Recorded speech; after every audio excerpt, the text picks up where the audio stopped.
जोहार दोस्तों, स्वागत है आपका झारखंड न्यूज नेटवर्क में। आइए देखते हैं आज की तमाम बड़ी खबरों को।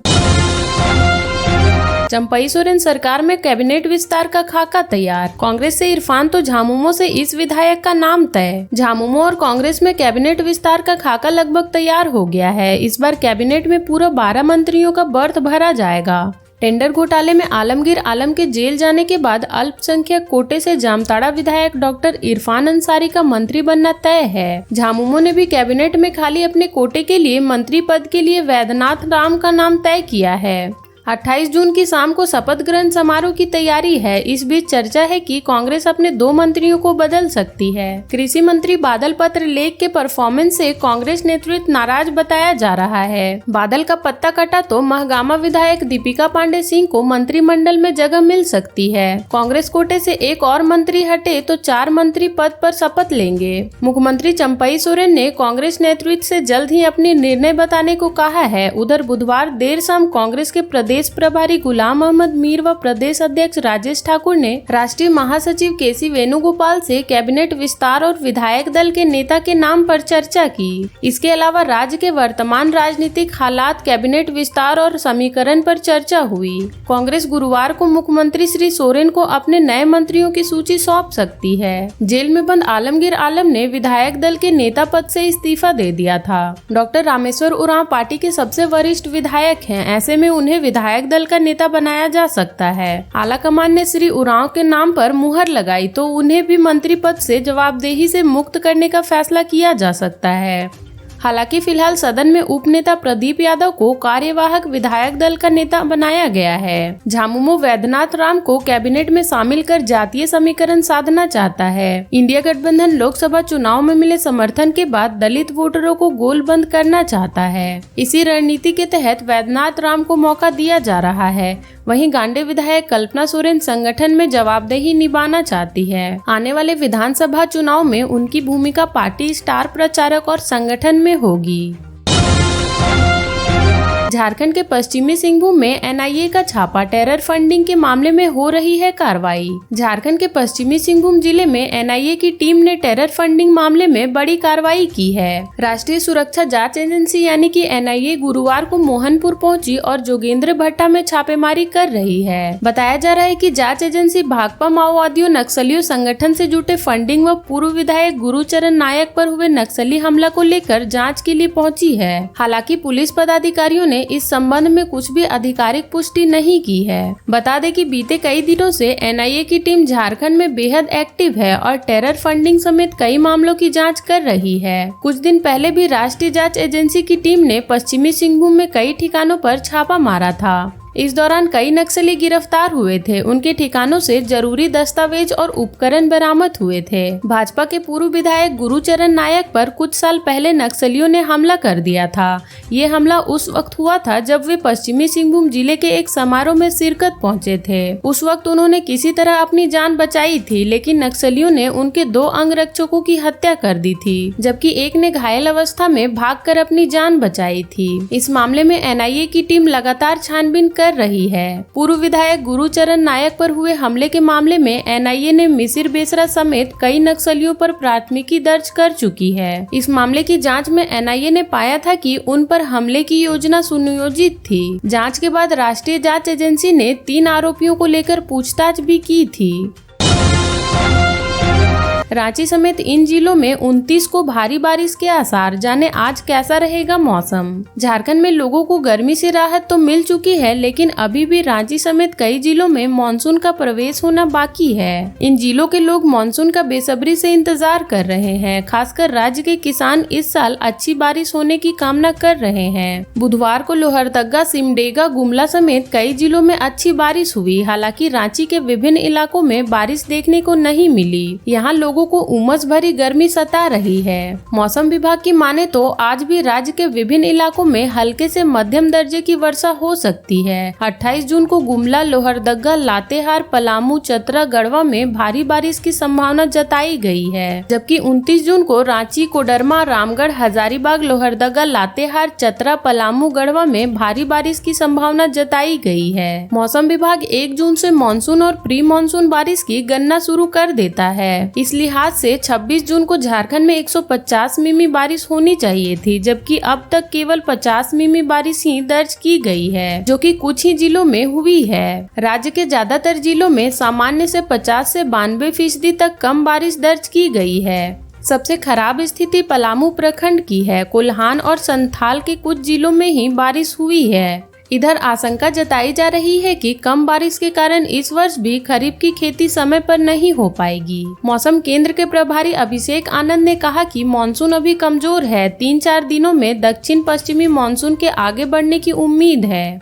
एक टर्फ झारखंड से गुजरते हुए मणिपुर की ओर जा रहा है, इसका असर होने का अनुमान है। 27 जून को कुछ स्थानों पर हल्के दर्जे की वर्षा हो सकती है। 28 और 29 को कई स्थानों पर बारिश हो सकती है।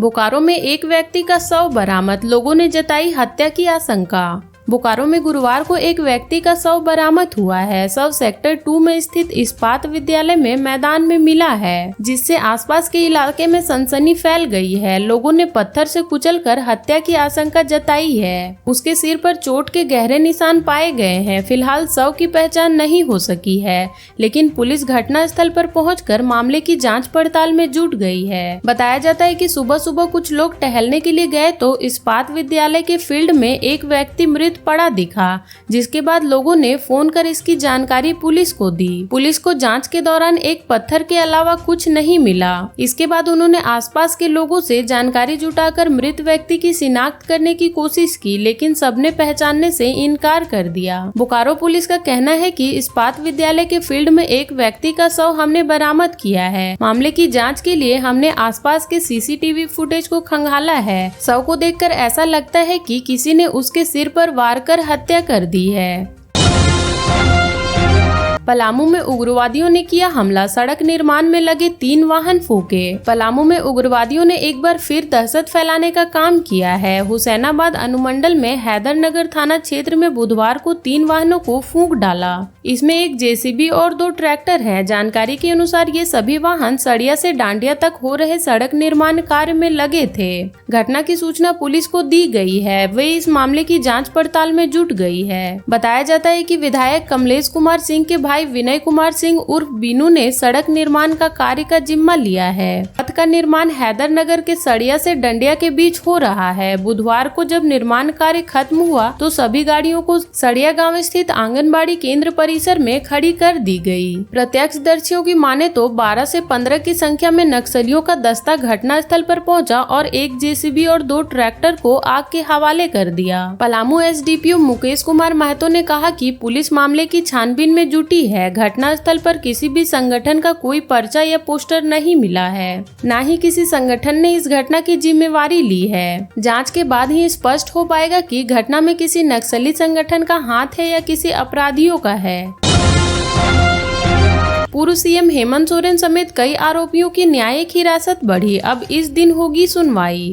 जमीन घोटाला मामले में जेल में बंद हेमंत सोरेन समेत अन्य आरोपियों की रांची के PMLA कोर्ट में पेशी हुई, जहां अदालत ने सुनवाई के बाद सभी की न्यायिक हिरासत 14 दिनों के लिए बढ़ा दी है। अब सभी आरोपियों की पेशी 11 जुलाई को होगी। जिन लोगों की कोर्ट में पेशी हुई है उनमें राजस्व निलंबित भानु प्रताप प्रसाद, झामुमो नेता अंतु तिर्की, मोहम्मद सद्दाम, मोहम्मद अफसर अली, विपिन सिंह, पूर्व CM हेमंत सोरेन समेत कई लोग शामिल हैं। गौरतलब है कि 31 जनवरी की रात को ED ने हेमंत सोरेन को जमीन घोटाला मामले में गिरफ्तार कर लिया था। उन पर बड़गई अंचल भूमि को अवैध तरीके से कब्जा करने का आरोप है। हालांकि पूर्व CM लगातार इस बात को कहते आ रहे हैं कि मेरे ऊपर लगे सभी आरोप राजनीति से प्रेरित हैं। उन्होंने विधानसभा के विशेष सत्र में कहा था कि अगर मेरे नाम जमीन हुई तो मैं राजनीतिक से इस्तीफा दे दूंगा। राजनीति क्या, मैं झारखंड ही छोड़ दूंगा। खूंटी पुलिस को मिली बड़ी सफलता, PLFI का एरिया कमांडर सहित 2 उग्रवादी गिरफ्तार। PLFI के एरिया कमांडर विष्णु मांझी सहित एक अन्य उग्रवादी सामू डोडराई और फूटू को पुलिस ने गिरफ्तार कर गुरुवार को जेल भेज दिया। दोनों तोरपा थाना क्षेत्र के कुटाम जरिया के रहने वाले हैं। उग्रवादियों के पास से एक देसी कट्टा, 3 कारतूस, PLFI के 4 पर्चे, चोरी की बाइक और 5 मोबाइल फोन बरामद किए गए हैं। SDPO ने बताया कि उन्हें गुप्त सूचना मिली थी कि PLFI का एरिया कमांडर एक अन्य युवक के साथ तपकारा थाना क्षेत्र के तेतर टोली के पास मोटरसाइकिल में घूम रहे हैं। जानकारी मिली कि वे अपने पास अवैध हथियार भी रखे हुए हैं। सूचना के बाद एसडीपीओ के नेतृत्व में छापेमारी टीम का गठन किया गया। छापेमारी टीम जब तेतर टोली पहुंची तो 2 व्यक्ति मोटरसाइकिल से आते दिखे। पुलिस ने दोनों को रुकने का इशारा किया। पुलिस को देखकर दोनों भागने लगे, परंतु सशस्त्र बल के सहयोग से दोनों को पकड़ लिया गया। पूछताछ करने पर एक ने अपना नाम विष्णु मांझी उर्फ एडी बताया, दूसरे उग्रवादी ने अपना नाम सामू डोडराई उर्फ फुड्डू बताया। तलाशी के दौरान विष्णु मांझी की कमर में खोसी हुई एक देसी लोडेड पिस्टल और सामू के पास से 2 कारतूस के अलावा अन्य सामान बरामद किया गया। एसडीपीओ ने बताया कि गिरफ्तार विष्णु मांझी इससे पूर्व 2 बार जेल जा चुका है। सिमडेगा तथा गुमला में उसके विरुद्ध रंगदारी मांगने सहित अन्य धाराओं के तहत मामले दर्ज हैं। विष्णु मांझी 15 दिन पहले ही जमानत पर जेल से बाहर निकला था और फिर से उग्रवादी गतिविधियों में शामिल हो गया। रांची स्मार्ट सिटी में बनेगा झारखंड का तीसरा मेडिकल कॉलेज, चंपई सोरेन ने रखी आधारशिला। झारखंड की राजधानी रांची में निर्माणाधीन स्मार्ट सिटी में प्रदेश का तीसरा प्राइवेट मेडिकल कॉलेज खुलने जा रहा है। मुख्यमंत्री चंपई सोरेन ने गुरुवार को नए मेडिकल कॉलेज एवं हॉस्पिटल की आधारशिला रखी। उन्होंने इसे स्वास्थ्य व्यवस्था के लिए महत्वपूर्ण कदम बताया। झारखंड के मुख्यमंत्री ने कहा कि राज्य की स्वास्थ्य सेवा को मजबूत बनाना राज्य सरकार की प्राथमिकता है। स्वास्थ्य संरचनाओं को बेहतर करने का प्रयास लगातार हो रहा है। रांची स्मार्ट सिटी परिसर में Gautam medical college and hospital के शिलान्यास समारोह को संबोधित करते हुए सीएम चंपई सोरेन ने कहा कि नया अस्पताल बनने से राज्य के लोगों को अपने ही राज्य में अच्छी चिकित्सा सुविधा मिलेगी। झारखंड के ऐसे ही छोटी बड़ी खबरों से जुड़े रहने के लिए चैनल को सब्सक्राइब कर लें और बेल आइकन प्रेस कर लें ताकि हर वीडियो का नोटिफिकेशन आपके फोन पे चला जाए।